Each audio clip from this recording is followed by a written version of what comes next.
Yes. Thanks, Cian. I move Amendment 12. So, Minister, we obviously raise the issue of wealth taxes every year. We're very consistent in believing that we need to have wealth taxes in order to have a just taxation system and to have additional resources which are badly needed to fund our public services. And of course, it's an obvious point, but it's nonetheless well worth reiterating that, when people ask about where are we going to get the money for the National Health Service we need and the increased capacity we urgently need now more than ever after COVID for our health service to give us those ICU beds, to give us the public health teams we need, to staff our health services, to fix all the school buildings, the many of which are dilapidated in our education system, a matter that's now more than ever important when you look at the issue of overcrowded classrooms and COVID transmission. And you can go through the list, the money we need in retrofit, the money we need in public transport. You've got to have the money. You've got to get the money from somewhere. And again, we are very consistent in not making calls for additional spending in these things without actually proposing sources of revenue. I would say we're the most prudential party in the Dáil, in fact. The government is financing most of its additional expenditure at the moment through debt. And while interest rates are low, that can change, and our debt profile is pretty scary, really, if it were to change.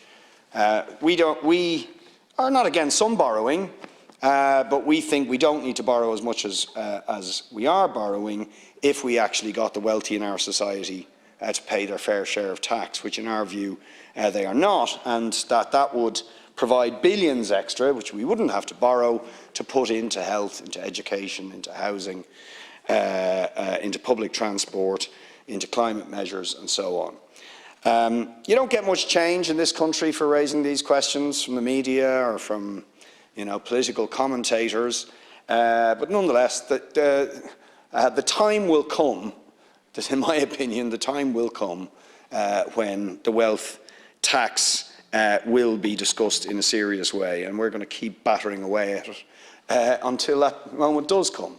And of course, other countries have wealth taxes, and some of them have introduced those wealth taxes recently in the context of COVID-19. Right and proper, because of course many people suffered very significant economic hardship and impacts as a result of COVID-19, whereas others did extremely well during the pandemic, extremely well. And Ireland is one of those countries. And again, I doubt if anybody's really taking any notice in media circles. They just think this is the sort of left things that the left always talk about. But it staggers me, frankly. And I was staggered once again when I looked at the latest central bank quarterly report with its latest figures on household wealth, which were just published in November. When I wrote our alternative budget, costing the wealth tax that we are proposing, the net household wealth for the entire country, this is net, after debts, net household wealth was €883 billion. That, at that time, was a staggering increase of €89 billion on the figure for the previous year. But when I looked just 2 months later, the figure of €883 billion has now gone up to €935 billion. So just in a few months, the extent of household wealth in this country has jumped enormously. And hopefully the central bank provide a figure on what that would mean per household, and it was €177,000 per capita per household in the country. Each household, on average, if you spread that money out, would have €177,000. Now, in the latest figures, each house, on average, would have €186,000 if that money was spread out evenly. But of course, the vast majority of people don't have anything even closely approximating that. And I know you're going to say, Ash, that's mostly household assets, but actually it's not. It is more than 400 billion of that is financial assets. And the financial assets have jumped by 13 billion since the last figures produced by the quarterly bank, right? So self-evidently, the facts speak for themselves. Rich people have got a lot richer because ordinary people haven't seen massive jumps in their wealth of that proportion. Many have seen their incomes fall. Many are impacted by energy price hikes, inflation, all that kind of stuff, and have been limited to 1 or 2% pay increases if you're a public sector worker. So where's all this additional money going? Well, it's going to the 53%, the 10% who have 53% of all that wealth. They are getting richer, and because if you have money, it makes money, and you get wealthier and you get wealthier, whether it's property or whether it's financial assets. So we are proposing a very, very modest measure in that regard, is to strip out, is to have a tax specifically targeted at the richest 5%, that's 85,000 households, who have about 3 to 4 million each in average income, to allow them €1 million for a house, okay, so your house doesn't get taxed, and then after that, what's left, to put a 2% annual tax on it, 2%. They wouldn't even feel it. Their wealth is accumulating at a much faster rate annually, if you look at these figures, than that. But doing that, in our budget estimate, would raise €4.9 billion. It's probably more now, given the increase in figures, and they would barely even feel it.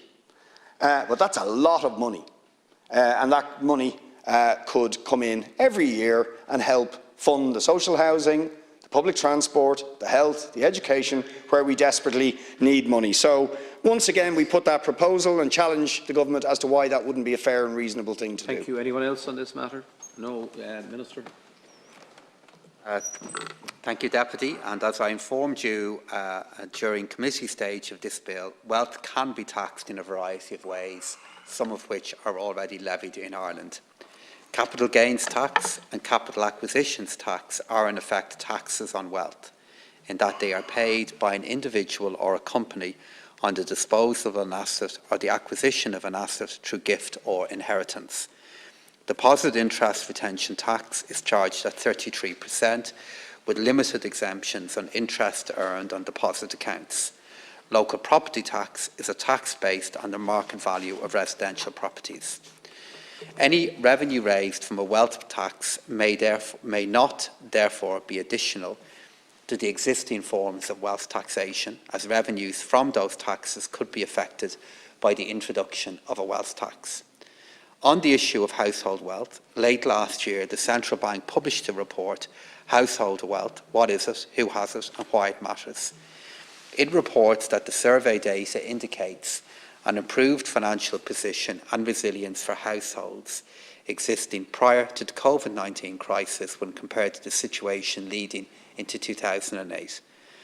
I am informed that the survey indicates that household net wealth grew by over €76,000 for the median household, or by 74% to €179,200 from 2013 to 2018, driven primarily by house price growth and declining mortgage debt. The report therefore is clear that a significant portion of wealth for most households is tied up in the family home.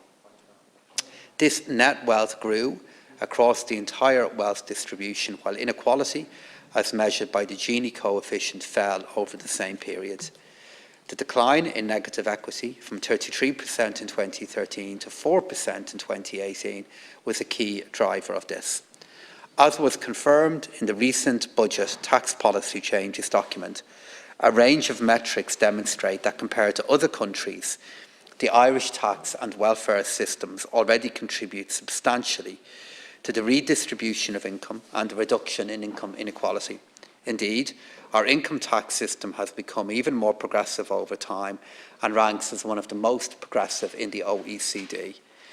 My officials continue to examine all issues relating to taxation, including the taxation of wealth, on an ongoing basis, and they and I will monitor and consider any additional information and data that comes to light. I don't, however, have any plans to introduce the wealth tax and do not plan to produce a new report on the same topic. I therefore can't accept the Deputy's amendment. And what I would say in response back to what the Deputy said additionally in his contribution is you did refer to the debt situation the current country currently has and described it as scary.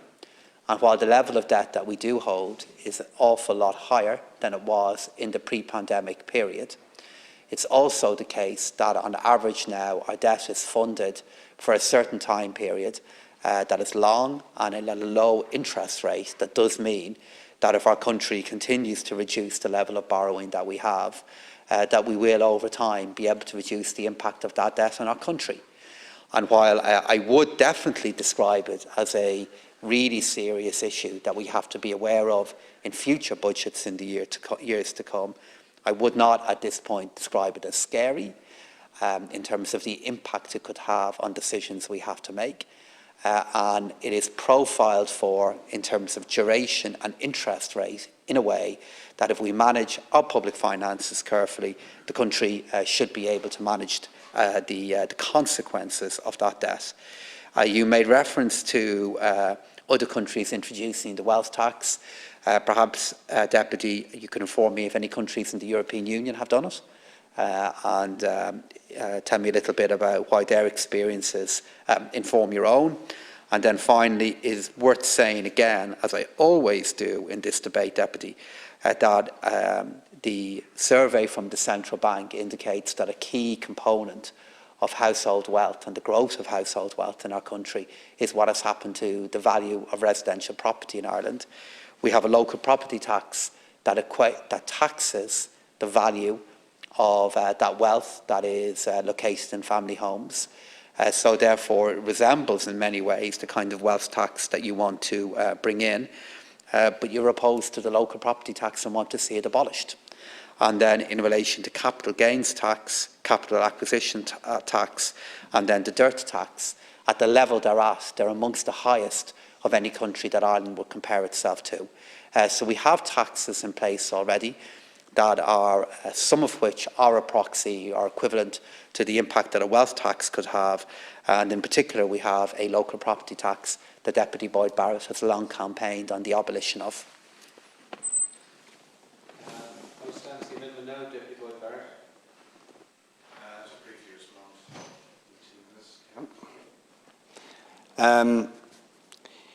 Yeah, well, I said it would be scary if interest rates rose, and that's a vulnerability.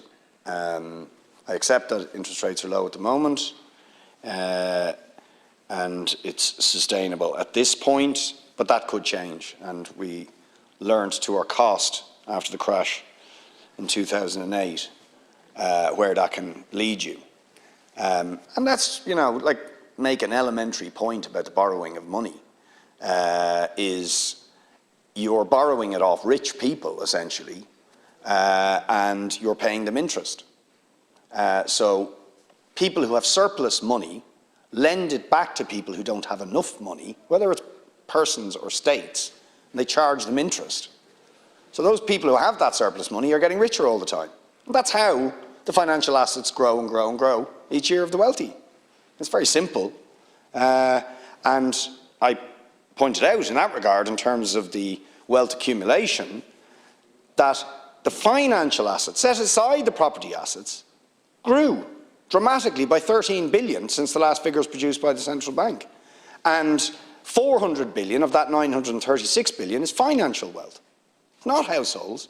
And of course, a very, very significant amount of that wealth is multiple properties that are owned by landlords, by vulture funds, by REITs and so on. All of that accumulating. And that's wealth, that's generating more and more wealth for those people. So I don't find the excuses plausible. I think it would be reasonable and fair, and there would be a lot of money raised by it, money that we badly need in housing and health and education and public transport. And I think now more than ever with COVID-19, wealth tax is an idea whose time has come.